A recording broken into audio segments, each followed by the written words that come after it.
बाप्पाच्या विसर्जनाची अनोखी पद्धत. माणसाने गणरायाच्या मूर्तीसह विहिरीत मारली उडी. व्हिडिओ पाहून तुम्हीही वालावाक. दरम्यान व्हिडिओत पुढे जाण्यापूर्वी चॅनलला सबस्क्राईब करायला विसरू नका. व्हायरल झालेल्या या व्हिडिओत बाप्पाच्या विसर्जनाची एक अनोखी पद्धत आपल्याला पाहायला मिळेल. या व्हिडिओत बाप्पाचं एका विहिरीत विसर्जन केलं जात आहे. विसर्जनासाठी एका माणसाने हातात बाप्पाची मूर्ती पकडली आहे.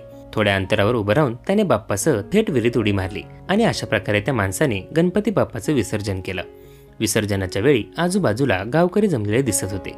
व्हिडिओ व्हायरल होताच अनेकांनी आपल्या भावना व्यक्त करत प्रतिक्रिया शेअर केल्या आहेत.